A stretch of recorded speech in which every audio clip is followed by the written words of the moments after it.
Very good evening everyone. तो कल हम लोगों ने सीखा था वाज और वर्क का यूज, राइट।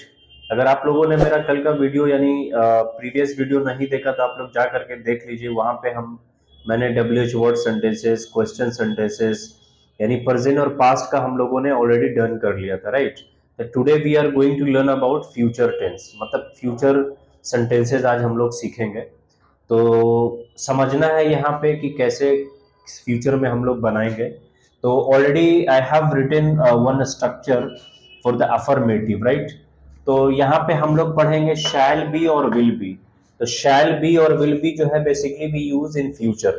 तो शैल जो है, शैल हम किसके साथ इस्तेमाल करेंगे? Shall we will use with I and we. तो नॉर्मली अभी का जो इंग्लिश है तो little bit today's English is very advance. तो अभी क्या है कि लोग बहुत कम शैल शैल का इस्तेमाल करते हैं।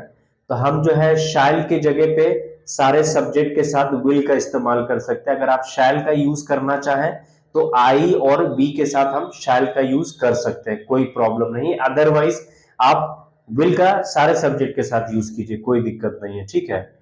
तो अभी हम समझेंगे यहाँ पे शैल बी और will B, affirmative negative question sentences. तो आज मैं यहाँ पे बताऊंगा। तो ऑलरेडी मैंने बताया था कि WH वर्ड सेंटेंस क्या है, इंट्रोगेटिव क्या है, नेगेटिव सेंटेंसेस क्या है। तो आज मैं सिर्फ फ्यूचर का बताऊंगा आप लोग को, ठीक है।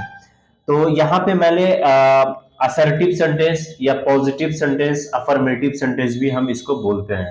तो इसका स्ट्रक्चर क्या बनेगा? Subject plus shall be oblique will be, adjective, non या प्लेस। एडजेक्टिव या नॉन या कोई भी जगह हो सकता है इसमें, ठीक है। तो जैसे पहला मेरा एग्जांपल है, पहला जो सेंटेंस है कि मैं तैयार रहूंगा, राइट।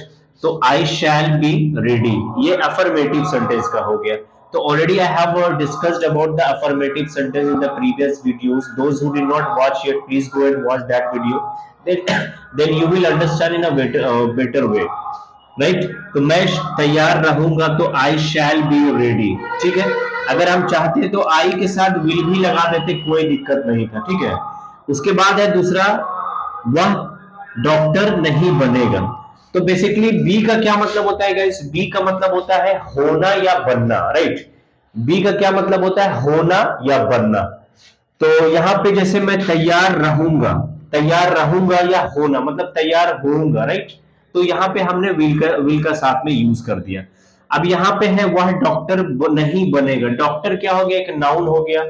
तो वह डॉक्टर नहीं बनेगा तो क्या बनेगा? सबसे पहले हम लगा देंगे ही, उसके बाद ही के साथ हम क्या लगा देंगे? विल। उसके बाद आ जाएगा नॉट, उसके बाद आ जाएगा बी, उसके बाद आ जाएगा डॉक्टर, राइट। तो क्या बनेगा नेगेटिव में? He will not be a doctor, आ लगा देंगे यहां पे, ठीक है। He will not be a doctor. अब जो है अगर इस स्ट्रक्चर को हम बनाएंगे अगर नेगेटिव में, तो देखिए ये सेंटेंस के ही हिसाब से हम स्ट्रक्चर भी बना सकते हैं। अगर मान लिया जाए कि इस सेंटेंस का स्ट्रक्चर मैं बोलूं आपको बनाने के लिए, तो डेफिनेटली क्या होगा कि सबसे पहले सब्जेक्ट आ जाएगा और शैल और विल जो है ये भी हेल्पिंग वर्ब है, same like is, am, are, was, were के तरह, राइट। तो हम लोगों ने पढ़ा था कि हेल्पिंग वर्ब किसको बोलते हैं, राइट। तो शैल और विल जो है ये भी आपका हेल्पिंग वर्ब है और ये फ्यूचर में हम बी के साथ में यूज करेंगे, ठीक है। तो नेगेटिव में रहेगा तो सबसे पहले सब्जेक्ट आ जाएगा, उसके बाद शैल, उसके बाद विल, उसके बाद नॉट, उसके बाद नॉट के बाद फिर हम हमेशा बी लगाएंगे क्योंकि यहाँ पे नॉट के बाद बी लगा हुआ है, राइट। सिर्फ समझना है इसको, राइट। उसके बाद है क्वेश्चन सेंटेंस। तो क्वेश्चन सेंटेंस का मतलब क्या हो गया? प्रश्नवाचक संज्ञा। तो प्रश्नवाचक संज्ञा में अब जो है ये हेल्पिंग वर्ब क्या होगा? पहले आ जाएगा। तो जैसा कि मैंने बताया आई और वी का इस्तेमाल हम करेंगे, आई और वी का इस्तेमाल, शैल का इस्तेमाल करेंगे आई और वी के साथ। नहीं तो आप सबके साथ शैल का, विल का इस्तेमाल कीजिए, कोई प्रॉब्लम नहीं है। तो अब यहां पे है क्या तुम खुश रहोगे, राइट। तो अब ये हो गया क्वेश्चन सेंटेंस। तो अब जो है क्या आ गया? तो सबसे पहले यहाँ पे विल का इस्तेमाल कर देंगे, राइट। ये जो है क्वेश्चन सेंटेंस में सबसे पहले हम हेल्पिंग वर्ब का इस्तेमाल करेंगे। उसके बाद सब्जेक्ट क्या है? यू। और उसके बाद हम फिर सब्जेक्ट के बाद फिर हम बी लगा देंगे।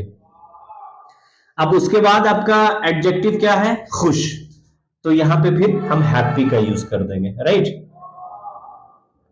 और उसके बाद यहां पे क्वेश्चन मार्क लगेगा। क्वेश्चन मार्क डालना, it is very much important. अगर आप एग्जाम में क्वेश्चन मार्क नहीं डालेंगे तो नंबर कट सकता है इसकी वजह से। तो do not forget to mention the question mark over the right. उसके बाद हम समझेंगे क्या ये WH वर्ड सेंटेंस है। तो WH वर्ड सेंटेंसेस मैंने बहुत अच्छी तरीके से बताया था मेरे पुराने वीडियो में, आप जाके देख सकते हैं।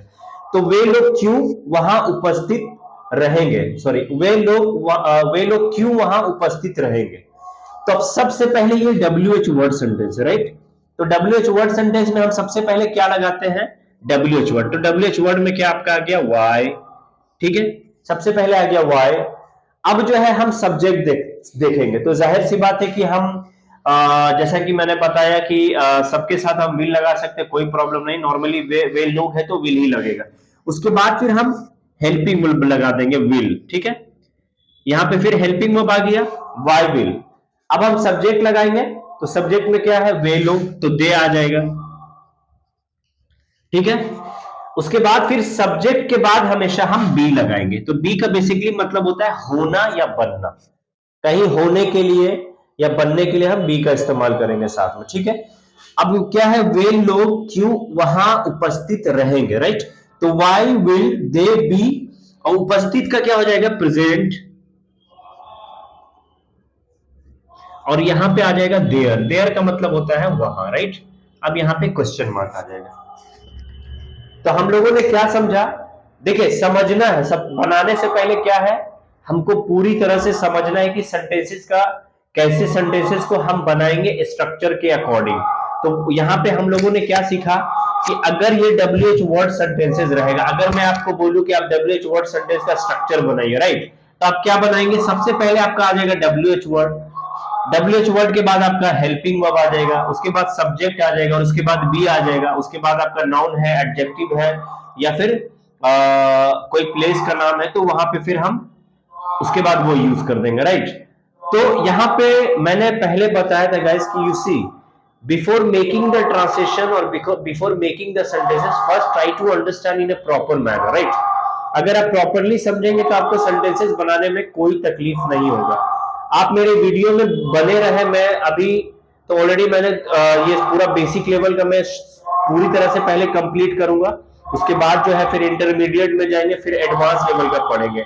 तो मैं चाहता हूं कि मेरा एक एक वीडियो आप लोग पूरी तरह से ध्यान से देखें। अगर कोई भी क्वेरीज होता है तो आप डायरेक्टली वहां पे कमेंट करके पूछ सकते हैं। तो मेरा मेरा मोटिव ही ये है कि मैं एक अच्छा, मतलब ऐसा आपको सिर्फ समझाऊं ताकि आपको समझ में और आप ज्यादा बोलने के ऊपर फोकस कर सके, राइट। और इसके अलावा मैं ये बोलूंगा कि अगर आपको वीडियो अच्छा लग रहा है, अगर लग रहा है कि you are getting some knowledge from my side, then you can subscribe my channel, then you can like the videos. तो उससे ये होगा कि मुझे थोड़ा सा हिम्मत मिलेगा कि और मैं वीडियोस आगे बना सकूं आप लोगों के लिए, राइट। तो मेरा मेरा ये भी टारगेट है कि मैं आप लोगों को in short period of time I can give you more and more knowledge, right. तो उसके लिए सबसे पहले आपको कंसिस्टेंट होना पड़ेगा। You know, in learning a language it's not very easy thing. एक भाषा सीखने के लिए आपको कंसिस्टेंट होना बहुत जरूरी है, which is very much important. Thank you very much guys. अगर वीडियो अच्छा लगा हो तो प्लीज लाइक कीजिए, सब्सक्राइब कीजिए, ताकि मैं और आपके लिए वीडियो और भी बना सकूं। Thank you so much.